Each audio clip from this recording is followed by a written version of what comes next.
curso de qualificação de agentes locais de turismo cultural e criativo. Nesse terceiro encontro, debateremos sobre tecnologia social e organização social. As facilitadoras serão professora Helena Felipe, coordenadora da incubadora Inicis, e a professora Viviane Costa, professora do IFRN, campus Canguçu. Boa noite a todos e a todas, sejam todos bem-vindos ao nosso terceiro encontro formativo no âmbito do projeto Geração. Hoje nós falaremos sobre tecnologia social e organização social e teremos como formadoras a professora Viviane Costa e a professora Helena Felipe. Sejam todos muito bem-vindos e bem-vindas e vamos avançar no nosso processo formativo do projeto. Convido agora as professoras para se apresentarem, falarem. Helena, a senhora gostaria de começar? Sim, posso começar, Viviane. Boa noite, gente. Uma alegria reencontrar vocês. Eu estive em algumas aulas inaugurais das turmas. Eu estou muito contente por viver esse momento aí com vocês de diálogo sobre organização social e tecnologia social. Eu e a professora Viviane fizemos aí uma divisão. Eu vou começar um diálogo sobre organização social, depois a professora Viviane vai tratar do tema da tecnologia social. Certo? Então, eu sou Helena, sou vice-coordenadora da Inicis, que é uma das incubadoras de economia solidária da UFRN, e a gente está aqui nessa empreitada tão maravilhosa que é o Projeto Geração, que está formando aí agentes de turismo de base comunitária. Então, a gente está muito contente com essa possibilidade de fazer aí essa ampliação da formação do turismo de base comunitária com vocês, tá? Eu vou ficar olhando para o material que eu preparei, João, se alguém fizer alguma pergunta ou levantar a mão, porque eu não vou ficar vendo, aí você dá um toque, quem quiser fazer pergunta, não tem problema, tá? Então, vou falar um pouco, depois a professora Viviane, e depois a gente abre para um diálogo, tá bom? Então, gente, quando a gente fala de organização social, o que vem primeiro assim, na nossa mente? O que a gente pensa quando a gente escuta essa expressão, organização social? Vocês poderiam até colocar aí no chat, né, o que é para vocês organização social? Quando a gente escuta, e tal comunidade é muito organizada, nossa, tal comunidade tem uma organização social muito forte. O que é isso? Não é? Se a gente for pensar nas duas palavras, organização e social, a gente está pensando em arrumar, cuidar, reordenar, planejar, não é isso? Quando a gente diz que está organizando alguma coisa, a gente está arrumando, ajeitando, não é assim? Colocando em ordem, não é? Então, a organização, ela diz respeito a esse cuidado. E quando a gente fala organização social, a gente está tratando de o cuidado com as coisas públicas, tá? Então, a organização social é exatamente esse cuidado, esse tratamento que a gente dá com os bens públicos, aquilo que diz respeito à vida de todas as pessoas, à vida da comunidade. Então, se a gente pensa um bem público das nossas comunidades, uma praça, uma escola, um posto de saúde, um campo de futebol, não é? Um teatro, as comunidades que estão em região litorânea, não é? Uma praia, um rio, uma lagoa, são bens públicos, são bens que diz respeito à utilização de toda a comunidade. E esses bens, eles devem ser cuidados de forma sustentável por toda a comunidade, por todas as pessoas. Então, quando a gente pensa em organização social, a gente está pensando que aquele grupo de famílias de um determinado lugar deve cuidar dos seus bens públicos, não é? Mas a gente pode até pensar, na nossa comunidade, tem uma organização social que cuida dos bens coletivos, desses bens públicos? Vocês acham, olhando para a realidade da comunidade de vocês, vocês encontram uma organização social forte que contribua no cuidado, na preservação, na valorização dos bens públicos? Isso é algo para a gente pensar. Os educadores podem, inclusive, fazer um debate na sala e mapear todos os bens públicos e como esses bens estão. Como é que a gente está cuidando dos nossos equipamentos, né, do nosso patrimônio, tá? Isso quando a gente olha para a nossa comunidade. Mas quando a gente olha para a sociedade, a gente tem bens muito maiores, que esses bens são os nossos direitos. E a gente pode pensar, quem luta pelos nossos direitos? E quem cuida dos nossos direitos? Pode pensar isso, né? Na vida em sociedade, quem é que cumpre a tarefa de cuidar dos direitos ou de se preocupar com os direitos coletivos, não os direitos individuais, mas esses direitos coletivos, tá? E aí, ao longo da história, não só da história do Brasil, mas da história da própria humanidade, quem tratou de lutar em torno de direitos coletivos, direitos que atendam a todas as pessoas, são os movimentos sociais. Veja, os movimentos sociais, eles vão cumprir esse papel, tá?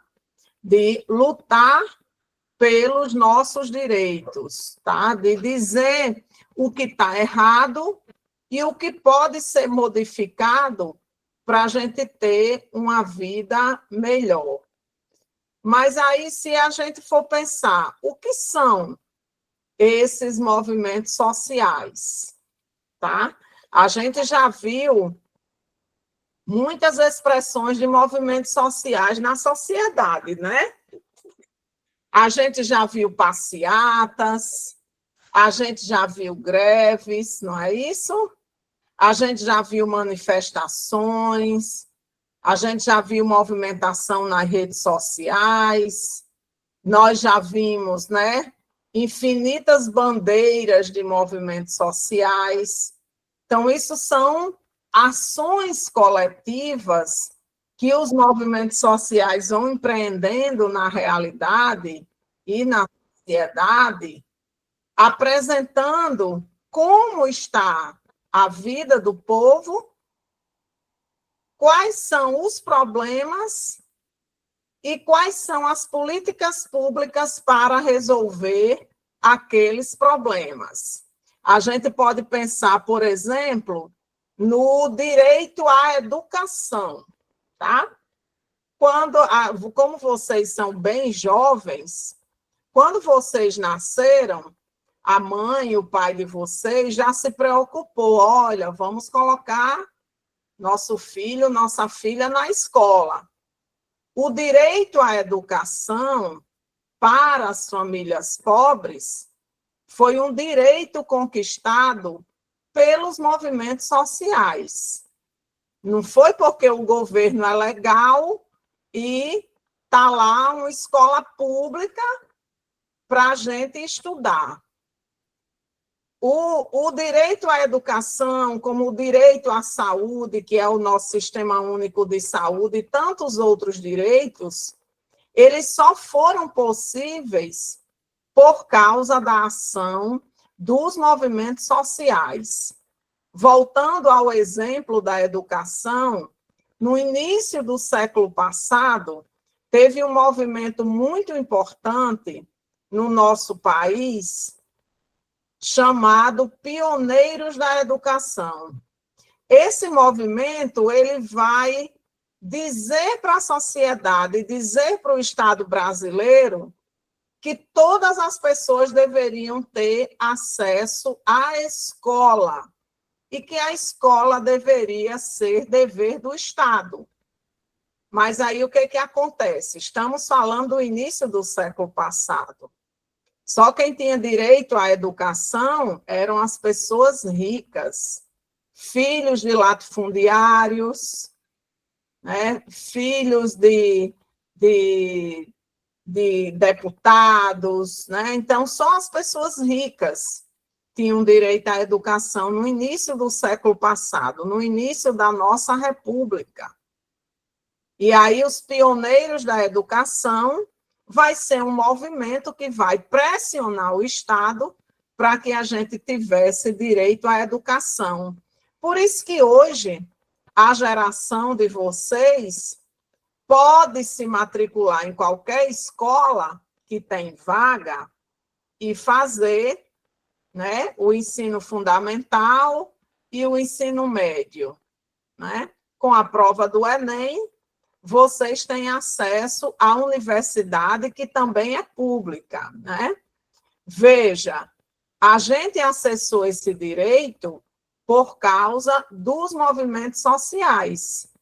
Então, os movimentos sociais são essas ações coletivas de caráter sociopolítico que luta pelos direitos e por uma vida digna para as classes populares. E aí, o que os movimentos sociais fazem? Eles politizam demanda. O que é isso, politizar uma demanda? Politizar uma demanda é exatamente dizer, olha, esse problema existe e a gente precisa de uma política pública que resolva esse problema. Se a gente pensar na violência contra criança e adolescente, os movimentos sociais lutaram e denunciaram a situação de violência de crianças e adolescentes. Na década de 90, nós conquistamos o ECA, né, Estatuto da Criança e do Adolescente, que é um conjunto de direitos que dá proteção à criança e ao adolescente. Mas não foi o governo ou o Congresso Nacional ou o Senado que foi lá e discutiu e pensou, nossas crianças precisam de proteção, vamos aprovar o Estatuto da Criança e do Adolescente. Não, não foi assim. Foi preciso que o movimento de crianças e adolescentes e outros movimentos sociais brigasse, pautasse, politizasse o problema da violência contra crianças e adolescentes. Então, esse cabo de guerra entre os movimentos sociais e o Estado, nós saímos vitoriosos e hoje nós temos uma política pública que protege a criança e o adolescente. Isso, nos mais variados temas e áreas da nossa vida em sociedade, os movimentos sociais vão estar lá dizendo: existe esse problema, nós resolvemos esse problema com política pública. Então, os movimentos sociais, eles atuam em torno de demandas e vão criando uma identidade coletiva, tá? Então, se a gente pegar um outro exemplo, nós temos um déficit habitacional muito grande nas grandes cidades, tá?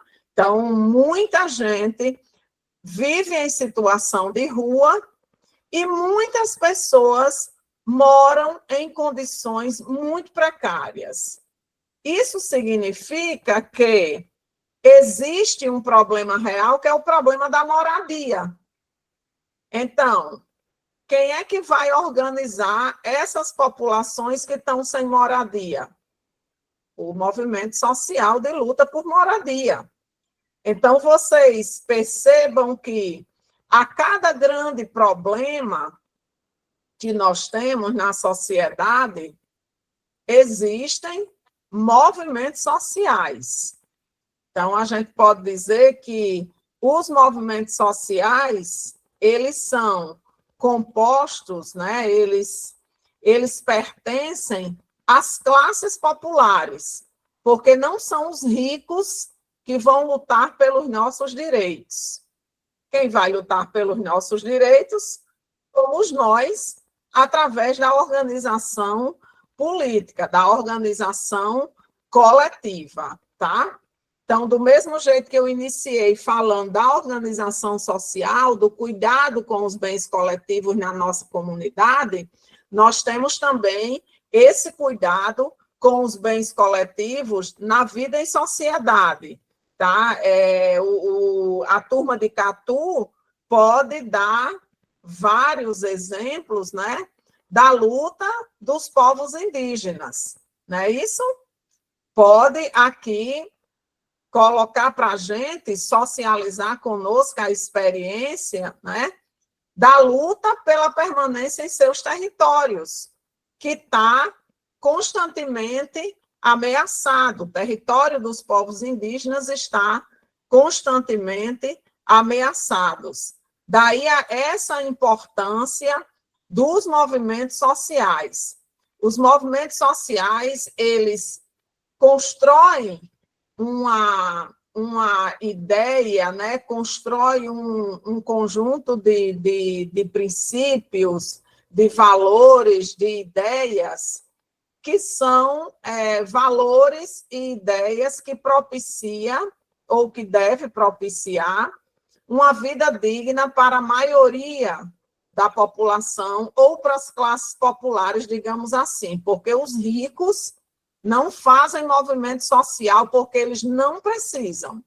Os ricos não precisam lutar por moradia, não precisam lutar por escola, não precisam lutar por emprego, não precisam lutar por saúde.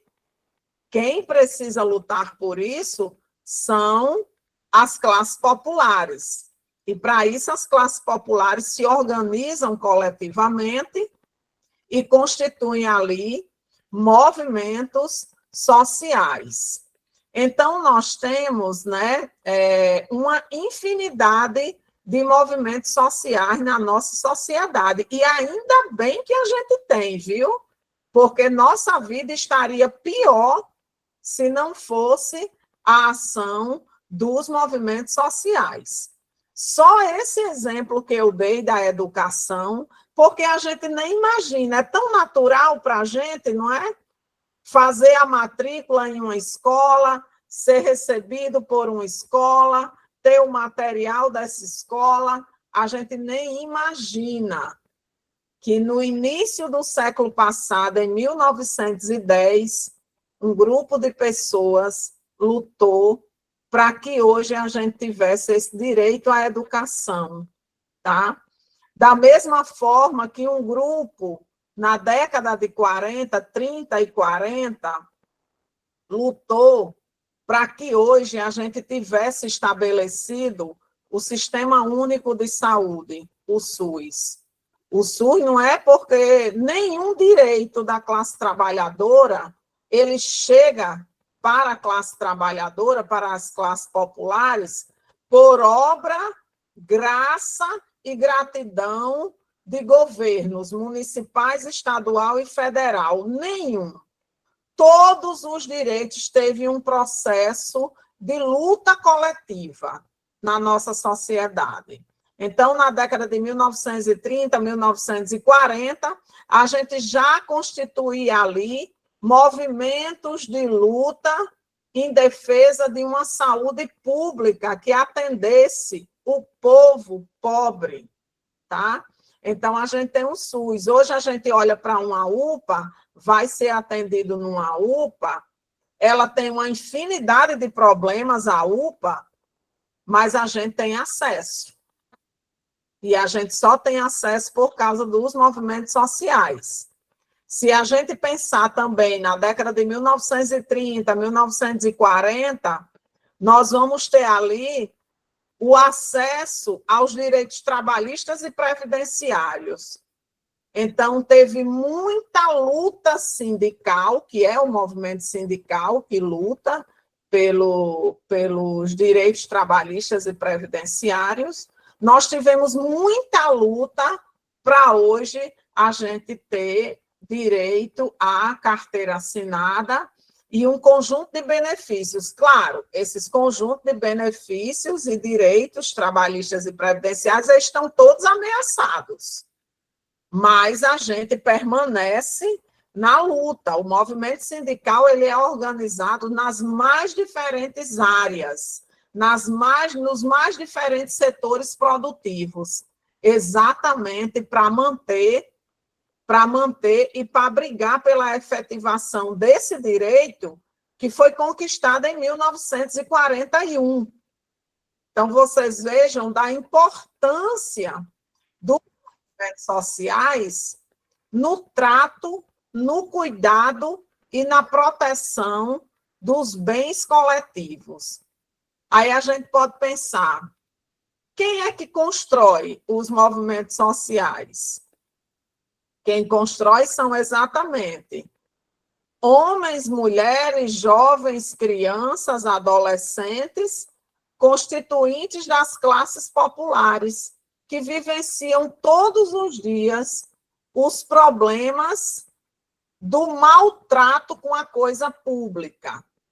Tá? Então, é constituído por essas pessoas, que a gente chama de militante, mas é constituído também de um grupo de pessoas que contribuem na organização do movimento e de vários outros setores da sociedade que contribuem na organização do movimento. Se a gente pega como exemplo o movimento de luta pela terra no Brasil, eu apoio o movimento de luta pela terra no Brasil, mas eu não sou camponesa. Eu posso apoiar? Lógico que eu posso apoiar, tá? Mesmo eu não sendo camponesa. Eu apoio o movimento de luta em torno dos direitos das pessoas com deficiência. Eu não vivo com nenhuma deficiência, mas eu apoio a luta dos direitos desse grupo da nossa sociedade. Então, veja que os movimentos sociais, eles têm uma importância muito grande na nossa vida. Para onde a gente olhar na nossa comunidade, na nossa sociedade, na nossa vida, a gente vai perceber um direito conquistado.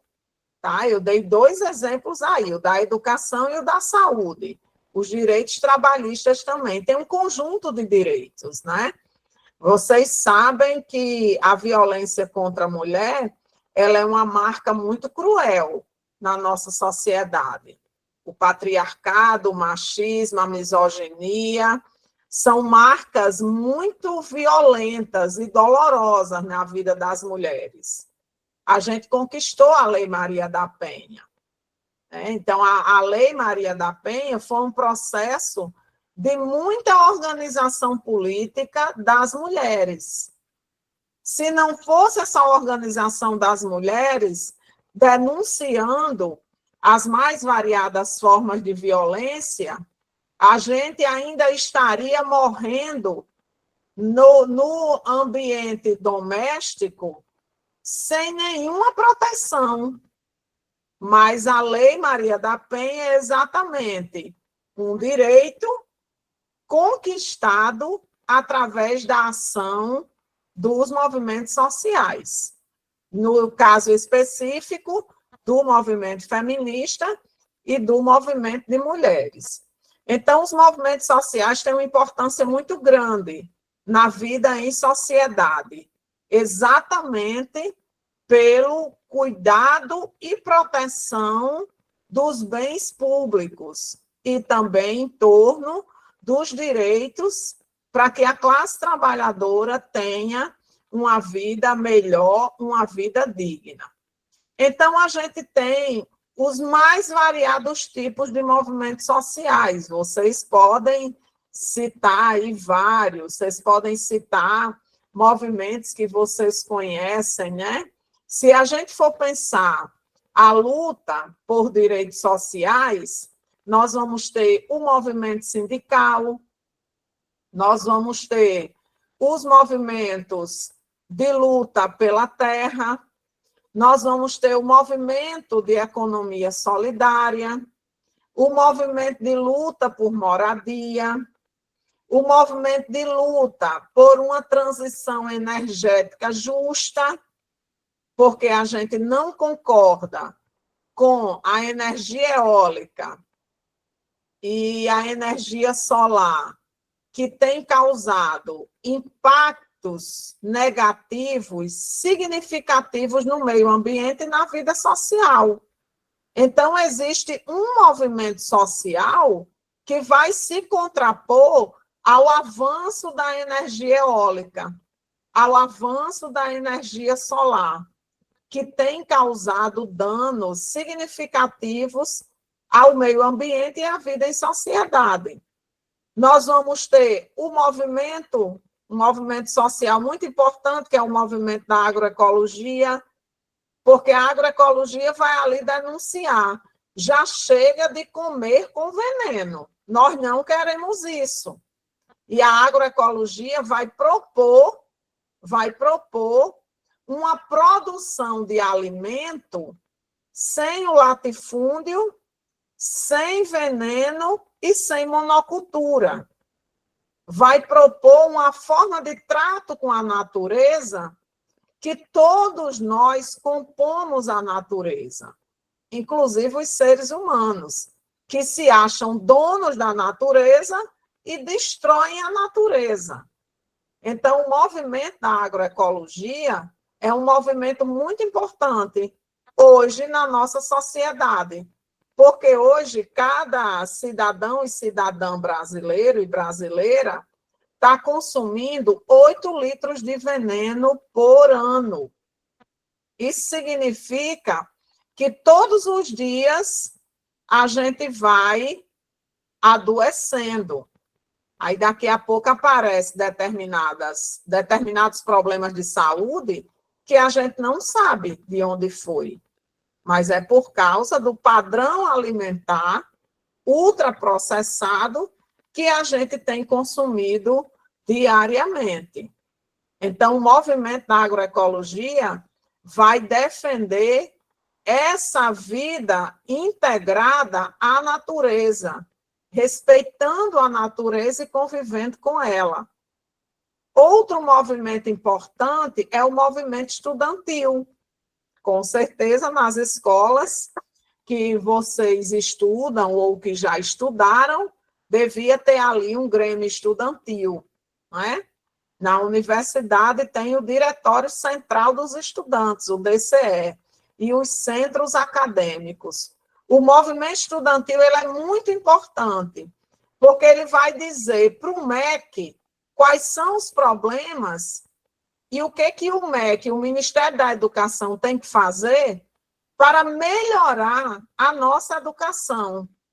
Então, o movimento estudantil é fundamental na nossa sociedade. O movimento em defesa do SUS, em defesa do Sistema Único de Saúde, ele é importantíssimo. Por quê? Porque existe, né, a ideia de privatizar a saúde, porque é tudo aquilo que foi privatizado é melhor. Mas isso não é verdade. A gente tem que defender o nosso SUS. Oi, João, tudo bem? Tudo bem, professora, posso falar? Tá, eu já estou perto de terminar. E aí, outro movimento importante são os movimentos culturais.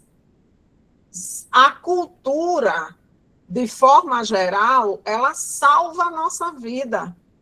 Não tem coisa melhor do que as expressões culturais no nosso convívio.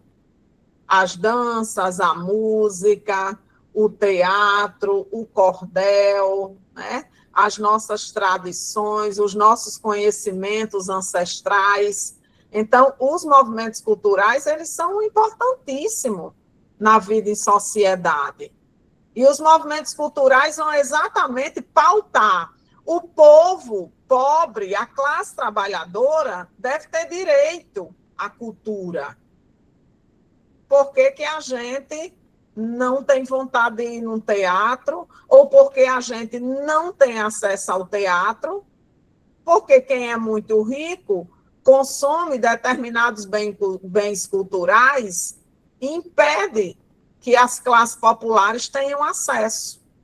Então, o movimento social ligado à cultura é fundamental para nós. E aí, outro movimento importante que é os movimentos ambientais, de defesa da natureza, de defesa do nosso patrimônio ecológico, de defesa da nossa vida de forma sistêmica, tá? Esses são um conjunto de movimentos e de lutas que está na nossa sociedade. Muitas vezes a gente nem conhece as pessoas que estão à frente desses movimentos, mas quando essas pessoas se organizam de uma forma e que conquistam o direito, todos nós usufruímos do direito. Todos nós. Eu gostaria de ter conhecido os pioneiros da educação em 1910. Mas eu nasci em 1968. Eu nem faço conta, viu, minha gente? Eu nasci em 1968. Quando eu nasci, minha mãe me colocou na escola, mas por causa do movimento lá, de 1910. Né? Então, os movimentos sociais realizam essa pressão sobre o Estado e a gente conquista direitos, e os direitos, eles são usufruídos por toda a sociedade, tá? E existe também os movimentos por respeito à dignidade humana. Que movimentos são esses que tratam do respeito à dignidade humana? A gente pode citar o movimento de mulheres e feminista, a gente pode citar o movimento de populações em situação de rua, podemos citar os movimentos de pessoas com deficiência, o movimento de povos indígenas, o movimento das populações LGBTQIA+, os movimentos de juventude, criança e adolescente. Então, vejam que são muitos movimentos sociais preocupados com a coletividade. Estão preocupados que a gente acesse direitos e tenha uma vida digna. E em torno dos movimentos sociais na nossa sociedade, existem valores muito sublimes, como o valor da solidariedade, o valor da justiça social, o valor da dignidade humana e dos direitos humanos, a cidadania, a democracia e a paz.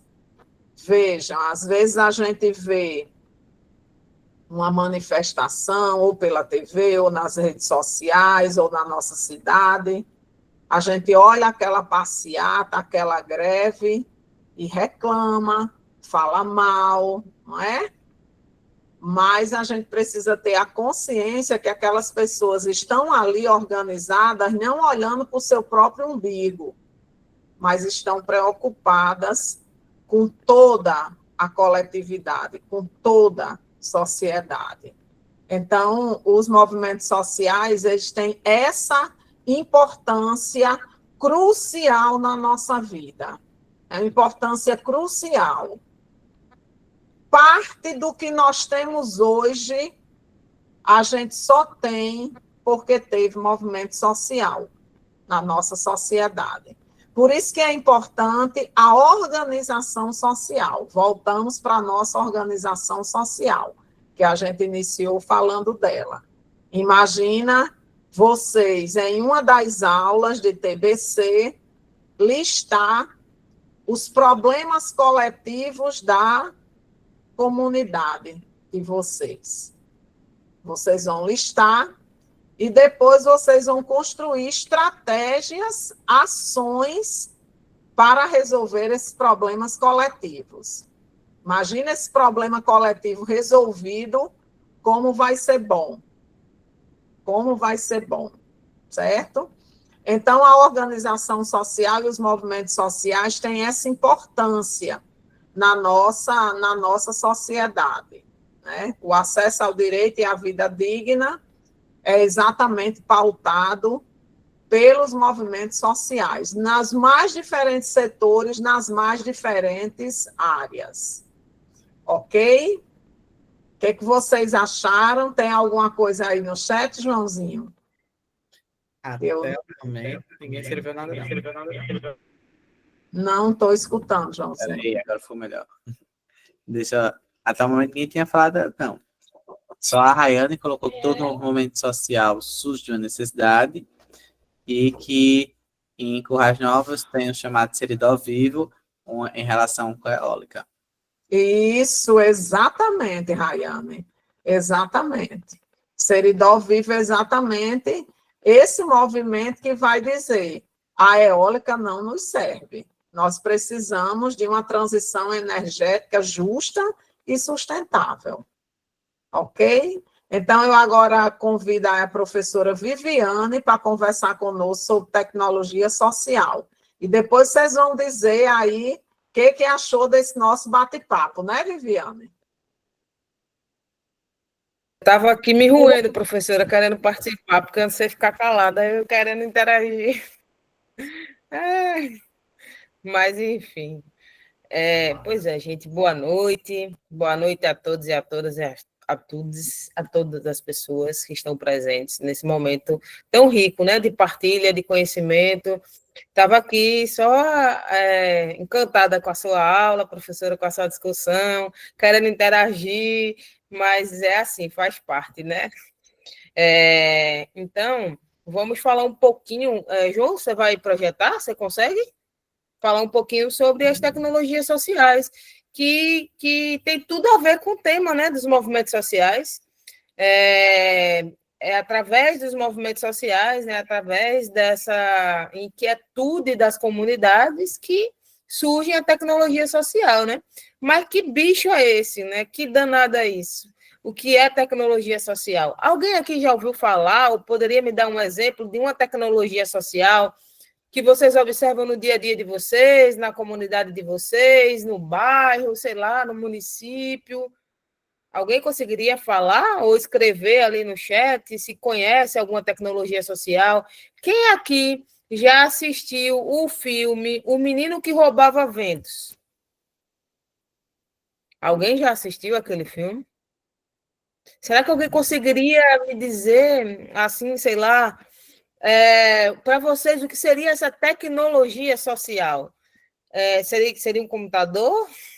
Seria um automóvel? Seria o quê? Ninguém tem ideia? Uma cisterna, um secador solar, ótimo. João, você consegue passar para o próximo, por favor?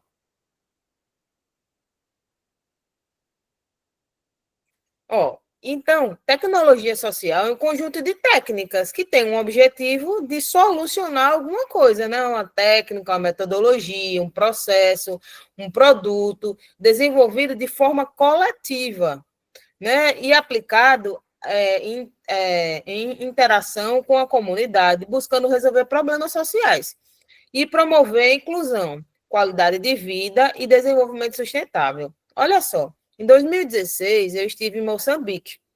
Lá em Moçambique é um país pobre, né? É um país, na verdade, é um país rico que enfrenta a pobreza em alguns espaços extrema. E aí há uma dificuldade muito grande para cozinhar, por exemplo, com gás de cozinha. Eu estava na casa de uma professora universitária, mas que ela não conseguia comprar gás de cozinha, ela cozinhava com carvão. E aí, ela tinha até um fogão na casa dela, e esse fogão tinha 4 bocas. Uma boca desse fogão era a gás, e as outras era por indução, que a gente aqui não tem esses fogões assim, né?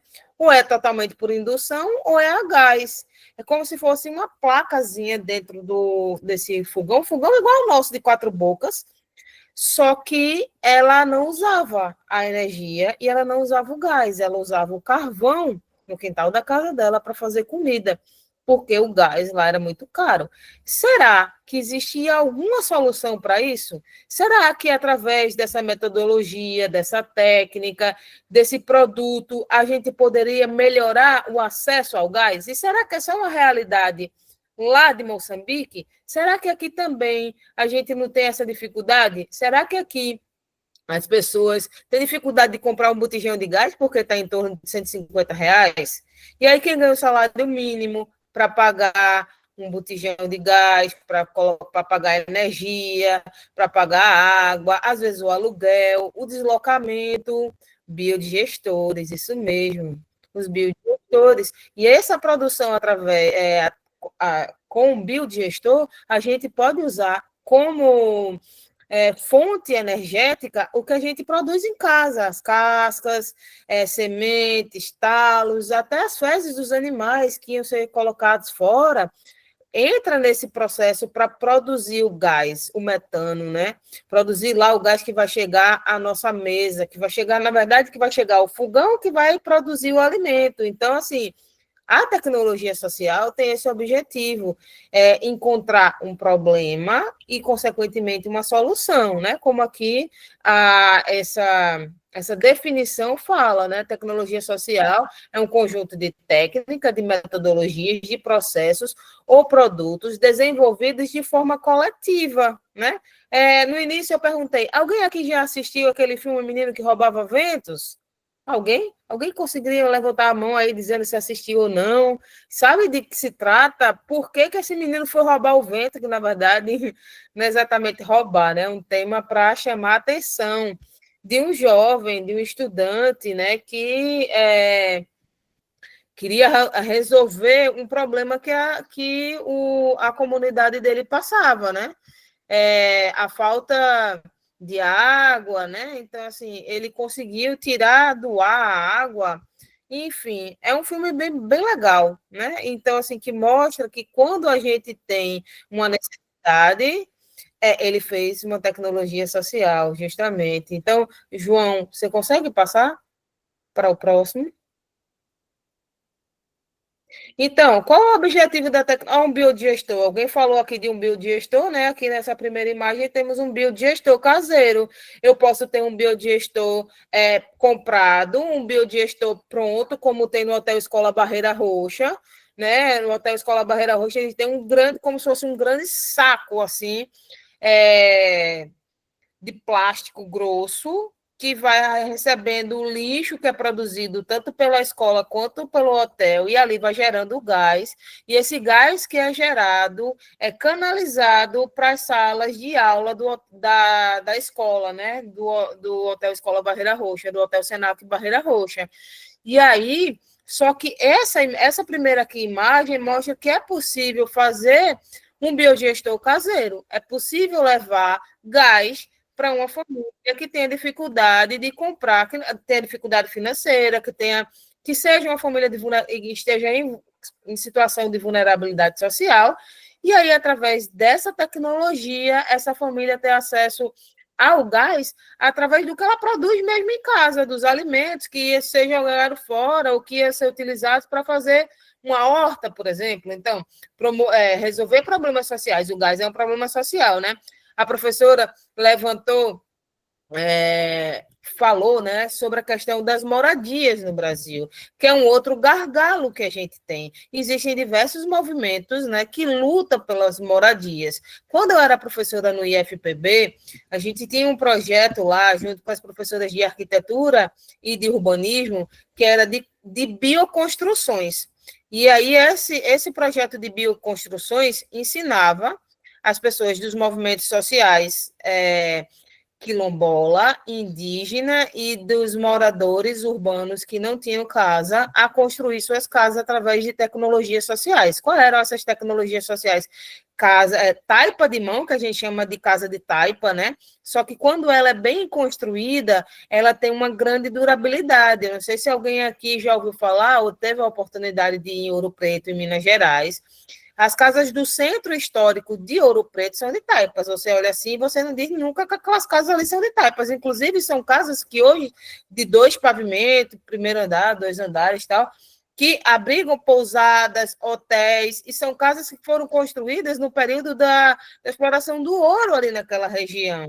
Mas foi feito com a técnica correta. Usando a técnica correta, a gente vai ter casas resistentes. Então, nesse projeto, a gente ensinou, elas ensinaram, eu também participei, aprendi a fazer BTC, que é bloco de terra comprimida, taipa de mão, taipa de pilão. Algumas técnicas foram compartilhadas que utilizavam bambu para a construção de casas. Então, assim, qual é o problema? Falta de moradia. Como é que a gente consegue solucionar? Será que existe alguma forma que os movimentos, que as pessoas de forma coletiva consigam resolver? Existe. Quais? Então, assim, promover a inclusão social, a inclusão tecnológica, a inclusão de pessoas com necessidades educativas específicas, e aí vai. Melhorar a qualidade de vida. A professora também citou a questão dos agrotóxicos, né? A grande quantidade de agrotóxicos que a gente ingere todos os dias, através da alimentação, da água. Então, como é que a gente pode promover qualidade de vida? Pensando numa tecnologia social que vai reduzir essa ingestão, por exemplo, os quintais agroecológicos, os quintais produtivos. Existem diversas formas. No campus que eu trabalho, no campus Canguaretama, vizinho à nossa comunidade, tem um assentamento de resistência chamado José Martim. Elas são produtoras de quintais produtivos, de quintais agroecológicos. Então, e toda quarta-feira elas estão lá no campus vendendo esses produtos, né, da agroecologia, aprendendo. Hoje mesmo, ontem eu estive lá, não, terça-feira eu estive lá com uma amiga moçambicana, uma professora, uma pesquisadora de pós-doutorado em turismo, e aí a gente foi visitar lá o roçado e tal, eu passei os pés de siriguela, de umbu, estavam cheios, assim, bem florados. Eu disse, não espera só o umbu aparecer aqui, não. Usa folha para fazer suco. Ela achou estranho, né? Misturar o suco com a laranja que estava lá se desperdiçando, de tanta que tinha, elas não conseguiam vender. E hoje ela fez. Eu disse, eu achei estranho, mas a professora disse, eu vou fazer, vou testar. E aí colocou lá no grupo que a gente tem e disse, fiz suco detox com as folhas e todo mundo aqui amou. Olha só como existe problema. Muitas vezes, esses dias eu estava ensinando também a elas a fazer da macaxeira, que elas só comiam cozida, a fazer o beiju, a fazer a goma da macaxeira mesmo no liquidificador em casa, e a fazer o cuscuz. E um dia ela me disse, professora, aqui a gente às vezes não tem dinheiro para comprar o pão. Aí as meninas já estão cheias de comer macaxeira, elas não querem. Só que agora estão comendo tapioca, cuscuz, beiju. E meu sobrinho aqui diz, tia, a senhora está colocando queijo nessa tapioca e deixa que é só uma goma boa, tirada da macaxeira que ela tinha ali no quintal. Então, assim, e também temos o Catu, né? O Catu que tem diversas batatas e são agroecológicas e trabalham com diversas tecnologias sociais para atender a necessidade de irrigação, a necessidade de plantio, enfim, né? É isso, milho crioulo orgânico. Então, até aqui tranquilo para vocês? Está dando para entender direitinho?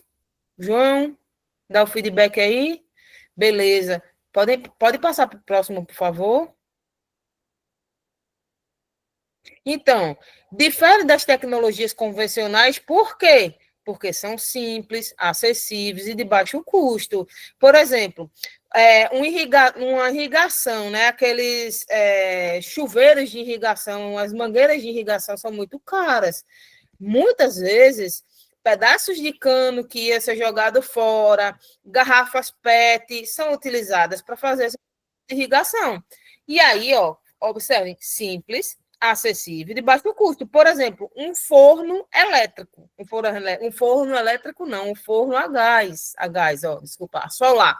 Como é que é feito? Um caixote, uma tampa de um fogão que ia ser jogado fora, aquela parte de vidro do fogão, uns pedaços de isopor, e aí você tem um fogão solar na sua casa, não é baixo custo, você pegou, reaproveitou alguns materiais que iam ser jogados fora, ou que já estavam no lixo, você foi lá, recuperou e fez aquele fogão, aquele forno solar, para a família que não tem dinheiro para comprar um gás, para a família que não tem dinheiro para comprar um fogão, mas ela tem um fogão ali solar. Então, visa a autonomia das comunidades. Quando o menino lá que roubava os ventos criou aquele catavento lá para poder gerar água para a comunidade dele, para retirar água, para poder gerar energia, ele visou o quê? A autonomia da comunidade. Tem como princípio a participação comunitária e a sua tanto para a criação quanto para a gestão. Porque não adianta só criar se a gente não participar ativamente para permanecer, para poder aquela ação ser benéfica, não apenas para um grupinho de pessoas, mas para o coletivo. Quando eu aprendo, por exemplo, fazer um tijolo de terra comprimida, um BTC, eu vou construir um tijolo que leva 90% de barro e 10% de cimento. Esse tijolo eles parecem umas pecinhas de Lego, sabe? As pecinhas de plástico que as crianças usam, que encaixa uma na outra. Ele é de fácil manipulação. Não é tão fácil para construir, porque precisa de uma prensa, mas tem alguns lugares que tem na comunidade uma prensa daquela, como é lá em João Pessoa, na comunidade próximo ao IFPB, onde a gente aprendeu a fazer o BTC. Então, assim, quando você tem a técnica correta, por exemplo, para construir uma casa de taipa, uma casa de taipa de pilão, de mão, você necessita, por exemplo, colocar aquelas buchas do coco, a casca do coco, a parte externa do coco seca, para preencher os espaços dentro daquelas taliscas lá, porque senão o besouro, o barbeiro vai fazer moradia, e aí pode ser uma casa que traga risco, como são as casas geralmente aqui no interior do nosso estado, que ainda são casas precárias de taipa, porque o processo de construção não foi um processo de construção que seja bom, para que você que tenha durabilidade e não traga risco para a saúde dessas pessoas. Então, mas esse processo geralmente é um processo coletivo, você não faz uma casa dessa só. Lá no nosso campus, a gente está com a ideia, né, de construir uma casa dessa de taipa lá no espaço etnobotânico que a gente tem no campus. E aí, segunda-feira eu cheguei no campus, aí o pessoal lá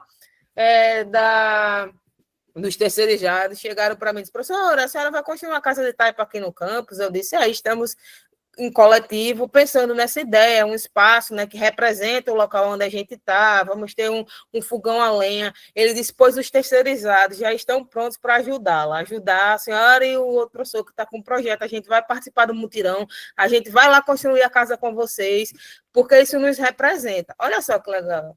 Então, assim, isso, é um processo de criação e de gestão coletiva, fortalece a economia solidária e as práticas sustentáveis. Uma casa dessa é fresca, é arejada, a temperatura interna dela é bem menor. Então, o lugar que a gente foi aprender lá é o espaço chamado Casa dos Sonhos. Depois, se vocês quiserem procurar aí no Instagram ou em qualquer outra rede social, procura lá, Casa dos Sonhos Paraíba, em João Pessoa, sei lá, que vocês vão ver que é um projeto, é uma iniciativa social de um italiano que veio para o Brasil há bastante tempo e tem esse espaço de formação numa comunidade bem periférica, da região metropolitana de João Pessoa, e que ensina as pessoas a construir casas, tem projetos de alfabetização, de dança, de pintura, de várias coisas lá dentro, de formação para as mulheres, para as crianças, nesse espaço chamado de Casa dos Sonhos, lá na região metropolitana de João Pessoa, fortalecendo a economia solidária, fortalecendo as práticas sustentáveis, certo? João, por favor. Então, exemplos práticos de tecnologias sociais. Sei que tem gente aqui da Ponta do Tubarão, né? Então, um exemplo bem prático disso, que vocês têm aí na comunidade de vocês, ou que está um pouco fragilizado, ou não agora, mas vocês têm, que é o quê? A moeda social, o cavalo marinho, não é isso? Quem é aí da região, levanta, dá um joinha, alguma coisa aí, só para dizer se é verdade isso. É um exemplo de tecnologia social, é um banco comunitário. Tem um documentário também, se vocês quiserem assistir, está disponível no YouTube, chamado Quem Se Importa. Esse documentário, Quem Se Importa, fala de empreendedores sociais a nível mundial. E aí ele fala também do Banco Palmas, que é na comunidade de Palmeiras, em Fortaleza, né? Era uma comunidade muito simples, muito pobre, um catador de lixo, começou a ter ideias para solucionar os problemas que a comunidade tinha. Ele virou uma liderança. E essa liderança foi e conseguiu construir um banco chamado de Banco Palmas. E aí é um banco comunitário com moeda própria, assim como é o Cavalo Marinho, assim como é esse banco comunitário que vocês têm na comunidade, registrado no Banco Central e tudo, que tem como objetivo facilitar o crédito para as pessoas. Imagina que se vocês quiserem pegar um crédito no banco, quanto é difícil. Vocês têm que ter renda fixa, tem que ter residência fixa, tem que ter comprovante de residência, de renda, avalistas, e no banco social, um banco comunitário com uma moeda solidária, não se faz necessário isso. Os avalistas são os seus vizinhos, os avalistas são as pessoas que estão próximas a você e que sabem da sua necessidade. Então, no início, eu perguntei o que era uma tecnologia social e alguém foi lá e falou as cisternas, é verdade, as cisternas de placas no semiárido armazenam a água da chuva para consumo humano, né? E para a agricultura também, assim como a cisterna calçadão, né? É um outro exemplo.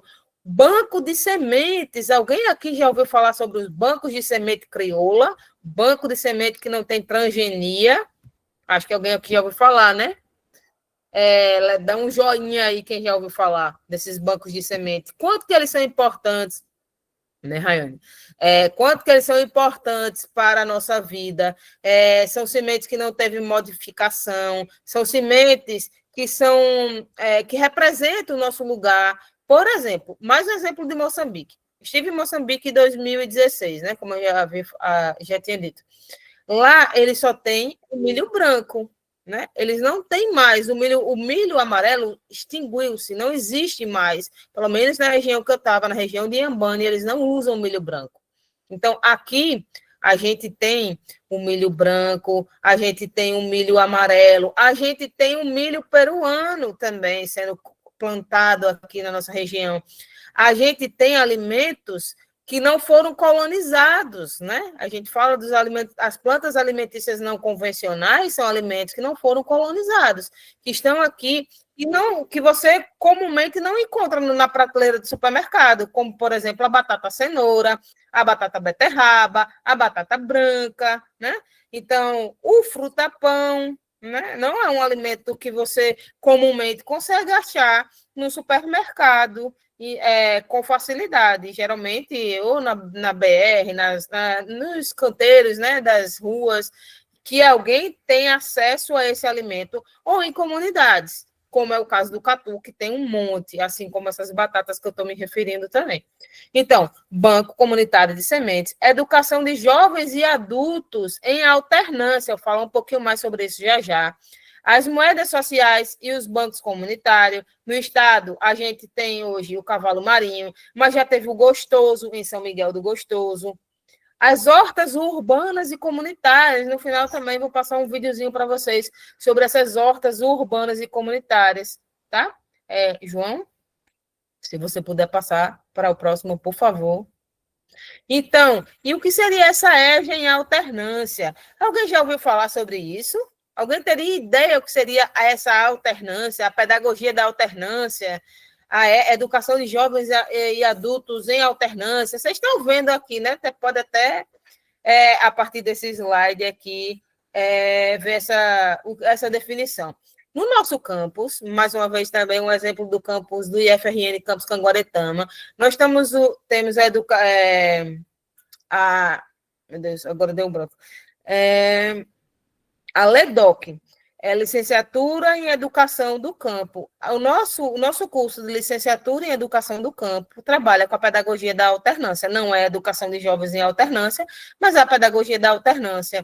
E a pedagogia da alternância tem como objetivo ter um processo formativo dentro da sala de aula, e esse processo formativo, os estudantes vão para suas comunidades, seja comunidades indígenas, comunidades urbanas, comunidades rurais, e levam o conhecimento que elas adquirem dentro da sala de aula para colocar em prática, em projetos, em ações dentro das suas comunidades.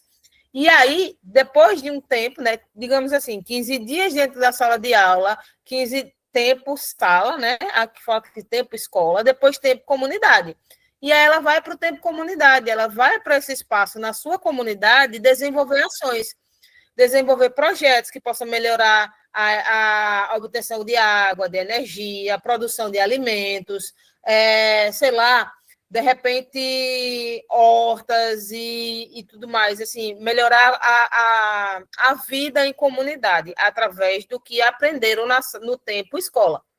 E aí, depois, voltam para a sala de aula e trazem o que elas conseguiram desenvolver e o que colocaram em prática do que aprenderam na escola, nas universidades, e que desenvolveram na sua comunidade, como foi, o que aconteceu, e volta e fica assim nessa alternância, alternando, ora na sala de aula, ora na comunidade, e aí, e vice-versa, trazendo esse conhecimento. Isso também é uma ideia, é uma proposta que trabalha com as tecnologias sociais, certo, João? Eu falo muito rápido. Vocês estão conseguindo entender? Está tudo certinho? Dá para sinalizar se está legal? Pronto. Então, esse processo tem uma conexão muito forte com o quê? Com a comunidade, com esse processo formativo. E não exclui, de forma alguma, pelo contrário, o saber do mundo, o saber que você já traz do seu dia a dia, das suas vivências, das suas experiências, traz esse saber para a sala de aula e leva o saber da sala de aula, o saber técnico, científico, para a sua comunidade, para o seu espaço, pessoas que estão ali ao seu redor e que necessitam, né, de soluções para os problemas que vivenciam, como, por exemplo, a gente tem um problema muito sério de contaminação do lençol freático por conta da produção dos resíduos das águas negras, né? Como é que a gente resolve isso com a tecnologia social? Alguém já ouviu falar sobre isso? A bananeira plantada, né, numa região como se fosse uma fossa, que não é uma fossa negra, vai receber essa água negra, né, dos rejeitos que a gente libera todos os dias, né, das fezes e tudo mais, e a bananeira ela vai tratar, e aí então a gente vai ter tratamento desse esgoto através de uma tecnologia social, e é algo que causa bastante problemas de saúde para as pessoas. E, ó, uma simples bananeira, ou um monte de bananeira ali, fazendo esse processo de tratamento dessa água. Então, tecnologias sociais simples, mas que às vezes a gente não tem um conhecimento, e aí a gente não aplica, e aí a partir de hoje, os que já sabiam, maravilha, mas os que, filtros de água biológicos, e os que não sabiam, procurem, vejam, passem a observar os problemas da comunidade de vocês e pensem em soluções coletivas. Pensem em ações que podem melhorar e devem melhorar a vida de vocês, seja por aspectos da educação, da saúde, da moradia, do lazer, da qualidade de vida, em diversos espaços que necessitam e que muitas vezes o poder público não chega, não alcança e não enxerga, né, essas necessidades. João? Então, agora as definições oficiais, né, da Fundação Banco do Brasil, inclusive, gente, tem editais da Fundação Banco do Brasil com recurso disponível aí para trabalhar com tecnologias sociais, com inovação, para melhorar a condição de vida das pessoas. Todos os anos eles abrem edital. E eu acho que tem editais aí no valor de 22 mil, por aí, às vezes mais. Não só a Fundação Banco do Brasil, Fundação Bradesco, diversas outras fundações. Vocês que estão nas comunidades, que necessitam, muitas vezes a gente tem um conhecimento, mas não tem um recurso.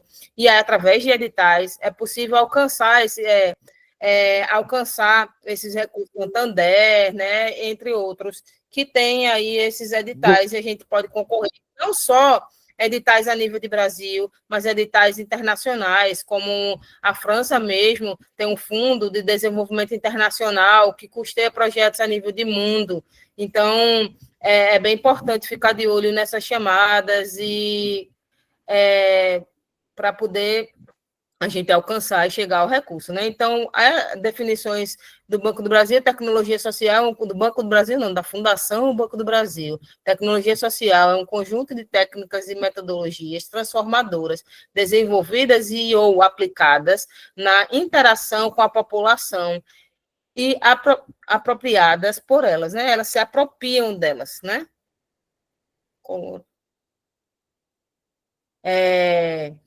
Que representam soluções para a inclusão social e melhoria das condições de vida. Pode passar, por favor, João. Então, o Instituto de Tecnologia Social também. Fiquem de olho nesses institutos, porque geralmente tem cursos formativos online, e também, principalmente, recursos, tá? Tecnologias sociais é um produto e processo, resultado da aplicação do conhecimento para a solução de problemas sociais. Então, isso não quer dizer que esse conhecimento seja apenas um conhecimento científico. Existem muitas pessoas que a gente chama de professor pardal, né? Que é aquela pessoa que é criativa e consegue juntar pessoas, né, em torno dela para propor soluções simples, com o que a gente tem no nosso cotidiano, no nosso dia a dia, sem precisar ir atrás de comprar materiais mirabolantes para resolver problemas. Então, é isso. Temos um videozinho agora sobre essas hortas urbanas e o papel que ela tem na vida das pessoas. João, acho que é o próximo slide. O outro? Ou não aparece para você aí? Acabou aí? Eu tenho aqui, eu posso passar. Esse aqui, ó. Se clicar nessa imagem, vai para o vídeo que eu queria passar.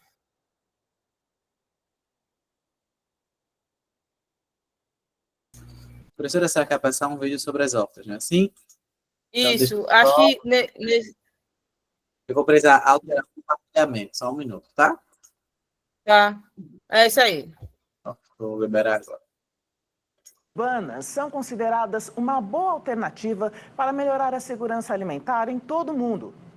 Pequenos espaços de terra podem produzir alimentos frescos e baratos. Uma nascente de água limpinha, criação de abelhas e plantas de todos os tipos para todos os paladares. Isso em meio à selva de pedra. A Horta das Corujas em São Paulo virou referência na transformação de espaços urbanos. Mas manter tudo isso de pé dá um trabalho que nem todo mundo quer fazer.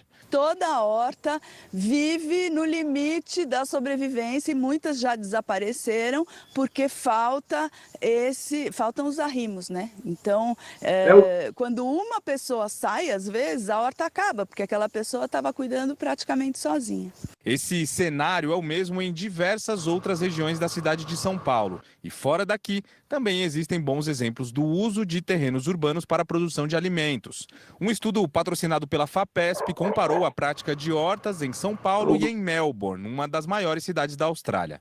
Por lá, os pesquisadores identificaram que a agricultura urbana faz parte do planejamento de saúde pública. Já na capital paulista, essa atividade tem mais a ver com iniciativas autorais dos próprios cidadãos que se mobilizam para transformar os espaços. Existe uma conscientização hoje muito grande de todo o meio empresarial e da sociedade da necessidade de você trazer os alimentos mais saudáveis e mais próximos possíveis do consumo, né? Então, essa agricultura urbana, que é um pouquinho mais dificultosa do que você fazer uma agricultura em grande escala, ela tem criado consciência e tem crescido de forma significativa na cidade de São Paulo. Em Melbourne, as áreas de plantio também são determinadas e avaliadas pela própria gestão da cidade. Quem utiliza os espaços, inclusive, precisa pagar taxas à prefeitura. E o poder público, então, acaba fazendo isso, acaba dando os primeiros insumos lá em Melbourne, organizando a comunidade, fazendo acordos, de maneira que aquela horta ela é reconhecida pelo poder público.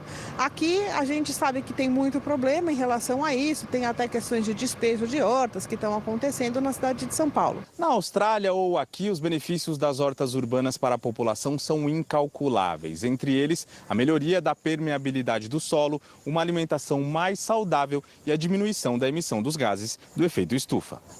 Na Faculdade de Medicina da USP, em São Paulo, há um bom exemplo da integração entre horta urbana e comunidade. Há 10 anos, o que se planta e colhe aqui vai para muita gente que precisa. Aqui em São Paulo, eu acho que as hortas têm um papel potencial muito mais importante na segurança alimentar, né?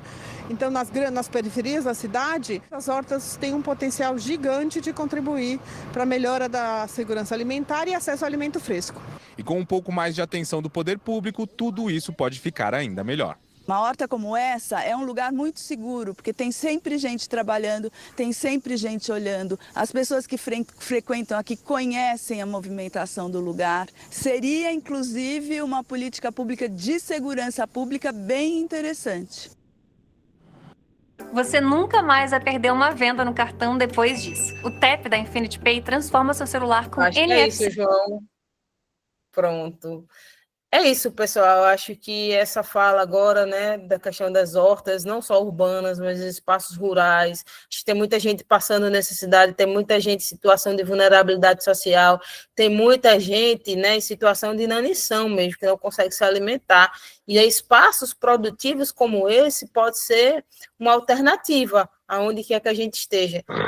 Como tantas outras que eu falei aqui hoje, e se vocês quiserem conhecer um pouco mais de experiências de empreendedores sociais, de tecnologias sociais...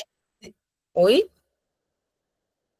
Vocês podem dar uma olhadinha lá no documentário que eu falei para vocês, que é muito interessante, de repente se inspirar cada vez mais de como agir, né? De como agir coletivamente, de como pensar coletivamente para mudar a nossa realidade. É só através da luta, é só através de movimentos sociais, é só através do coletivo, da autogestão, né? A gente trabalhando junto, se fortalecendo, que a gente consegue ter mudanças efetivas e garantir que essas mudanças se perpetuem, né? Que ela continue existindo, né? Porque a gente está aí sofrendo ataque toda hora para que as coisas que a gente conseguiu, né?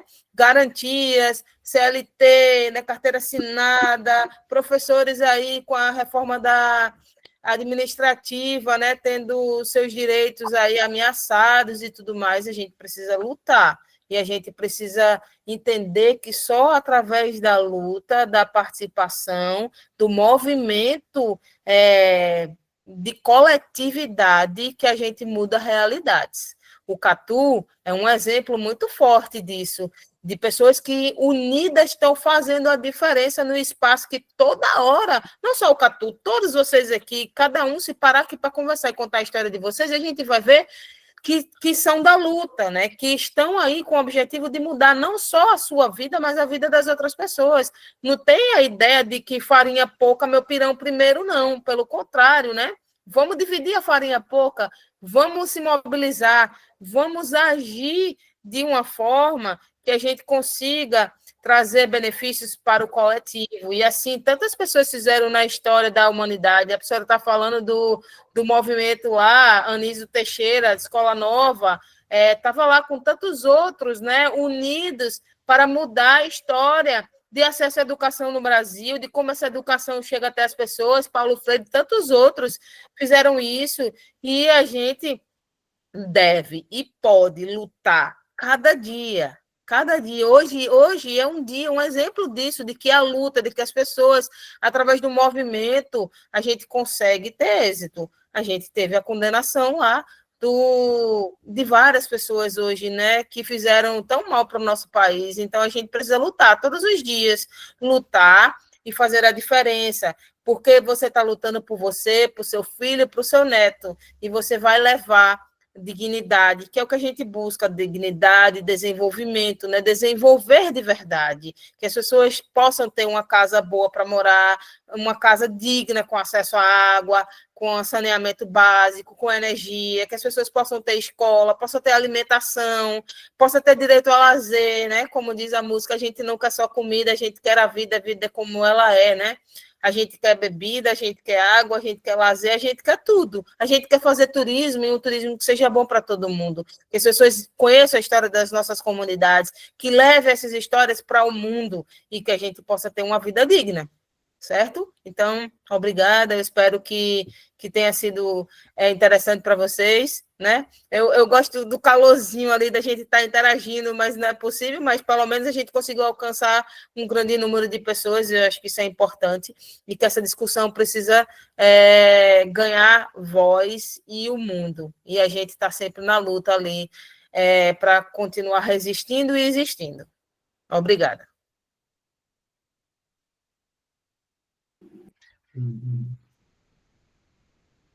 Muito obrigado, professora Viviane, professora Helena. As contribuições de vocês foi muito importante, muito pertinente. Acredito que grande parte dos alunos já discutiram um pouco sobre isso, né? Esse é o tema da primeira trilha. E vou abrir agora esse espaço para debate, para aquele e aquela que desejar se inscrever, fazer alguma colocação, pontuar algo, ou até mesmo tirar uma dúvida. Aproveito que nós estamos com duas grandes professoras aqui, que estão dispostas a conversar conosco, certo? Oi, Paulo. Boa noite, Paulo. Boa noite, pessoal que está com o Paulo. Deixa eu mostrar aqui para todo mundo, para vocês verem. Calma. Cadê o Paulo? Tenho que apresentar vocês, para todo mundo ver vocês que estão também. Estão reunidos presencialmente, ó. Olha aqui, o pessoal lá de Ipanguaçu. Então, uma boa noite, pessoal. Parabéns. Né? Nesse momento, a gente abre espaço para debate. Aquele ou aquela que desejar e se sentir à vontade, seja muito bem-vindo para dialogar.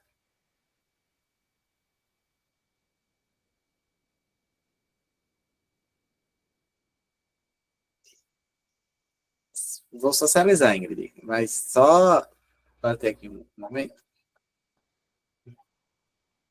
Alguma pergunta? Não?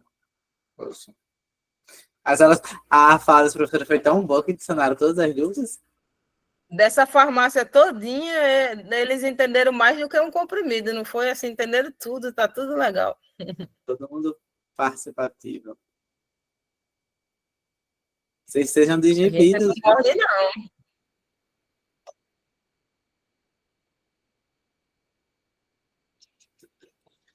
Então, muito bem. Estão pedindo a chamada, João. Antes de socializar a chamada, o professor Roberto... Já estão querendo o lanche, já estão querendo o lanche. Antes de eu passar a chamada, o professor Roberto me mandou uma mensagem aqui para informá-los. Rayane levantou a mão. Posso falar, Rayane?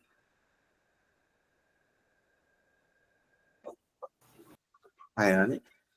Vai eu deixar aqui o povo um pouquinho mais aperreado por essa chamada, né, João? Não, posso falar. Eu estava tanto na na fala de Lena, né? Vendo algumas coisas também que eu já passei para os alunos em sala, né, em relação aos direitos, e aí eu estava revivendo isso, né, e ela falou mais algumas outras coisas com relação a isso, até passei tarefa para os alunos, para eles pesquisarem sobre os diversos movimentos sociais, né, e que é algo muito interessante, né, a gente tem o que a gente tem hoje, graças a essa turma que veio bem antes, né, e às vezes a gente nem se questiona o porquê que a gente tem esse privilégio hoje de estar numa sala de aula, de poder fazer um Enem, de poder entrar na universidade, né, tudo fruto de alguém que buscou lá atrás. Eu acho que a gente tem que honrar muito isso por nós e por quem não pôde fazer, mas que lutou de outra forma para que a gente pudesse ter essa oportunidade de estudo hoje, né? E aí, vendo o que Viviane falou, eu também vou vivenciando outras coisas, né? Ela falando dessas tecnologias, a gente foi muito bem servido em alguns projetos, tanto com tecnologia de cisternas. Aqui na minha casa tem a PA1, né? Tem a A1 e tem a 2, que é a cisterna de calçadão. E a gente foi contemplado com outro projeto, que é o reuso das águas cinzas. Esse a gente não usa da fossa, mas era só para produtor rural, e aí esse reuso das águas cinzas passa nos caixa de gordura, 3 filtros, e aí no final a gente faz a aguação de palmas e leguminosa para servir de alimento para o gado.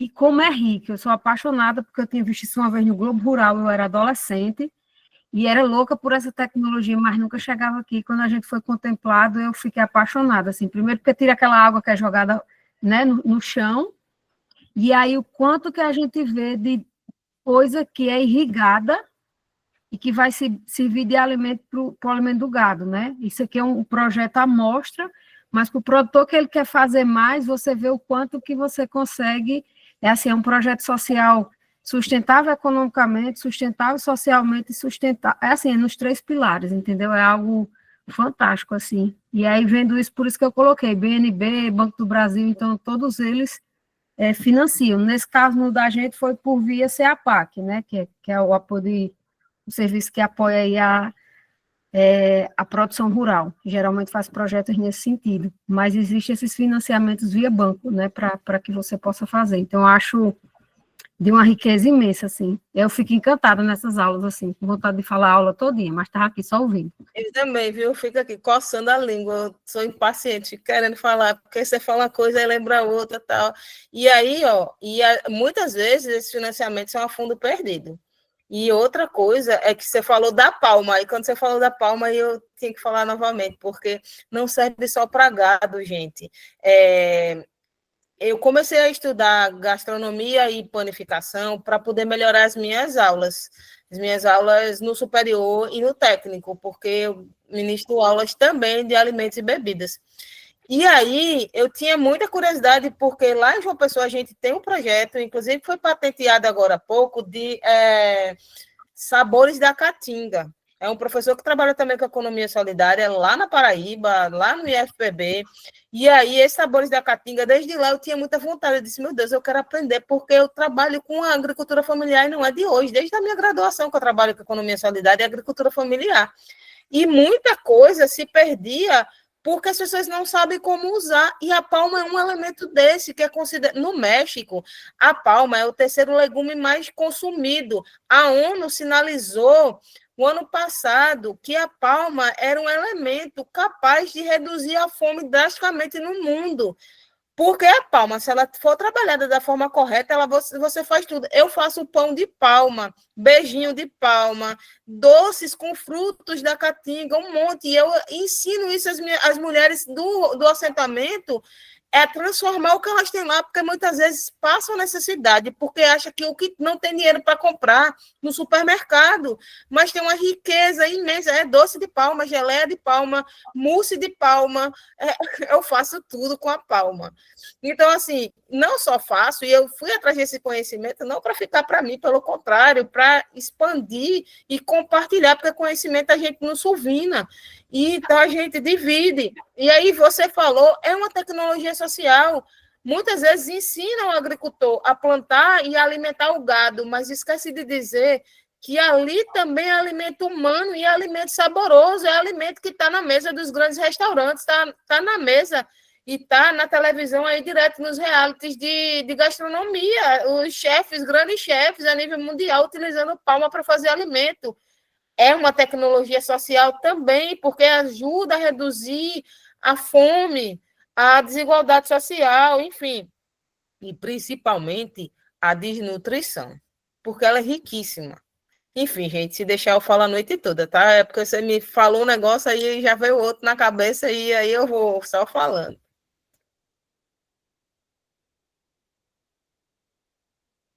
Sem problemas, professora. A Lina está escrevendo aqui que muita riqueza que nós temos e pode acabar com a fome e trazer prosperidade para as comunidades. O conhecimento colocado em prática transforma as vidas. E é nesse sentido, sim, menina, você está corretíssimo. Karl Marx, nada mais do que Karl Marx aí na fala Praxis, né, gente? Isso mesmo. Mas, finalizar essa rodada de debates, eu sei que algumas pessoas saíram e estavam só esperando pela bendita chamada, mas o professor Roberto pediu que a gente pautasse aqui, hoje, o encontro presencial das nossas turmas e do grupo Articula TBC. Aos alunos que não sabem ainda, né, os bolsistas, nós temos um grupo chamado Articula TBC-RN, que é fruto do trabalho das comunidades, uma iniciativa lá de 2023, a Lívia está aqui, tá? A Lívia, a professora Socorro, juntamente com a galera da Inicis, foram articulando, nós somos com a professora Viviane, com o professor Marcelo Taveira, assim, a gente foi conseguindo identificar os contatos com vocês, professor Eduardo, professora Carolina, e a gente realizou o contato, né, com vocês, conseguimos, né, fazer uma proposta de PL Turismo Básico Comunitária, que Diva colocou, né, foi para votação ontem, foi foi aprovada a PL, então brevemente estará saindo em diário oficial a nossa, né, a Lei Estadual de Turismo Básico Comunitária, ela vai dar um incentivo para todas as nossas ações, só que nós temos um projeto, professora Helena, por favor, me corrija se eu estiver equivocado nas minhas palavras, temos um projeto aprovado pela Inicis para a realização do seminário presencial do encontro o encontro inicial de uma rede potiguar de base comunitária. Nesse sentido, a professora Viviane já tinha se colocado em outros momentos a oportunidade de realizar, né, juntamente com o apoio do IF com Guaretama, esse encontro presencial, e Roberto primeiramente propôs aqui datas e local para a realização. A Inicis, com esse projeto, consegue custear algumas diárias, algumas questões de locomoção e alimentação, mas nós também precisamos saber qual é o mais viável para participar todos e todas. Errei alguma fala, professora? Sim. Acho que já dá para desligar a gravação, né? Pois vamos finalizar e deixar aqui quem desejar saber sobre o encontro, com gostinho de quero mais, qualquer coisa, uma mensagem no nosso e-mail. Que a gente já terminou, né?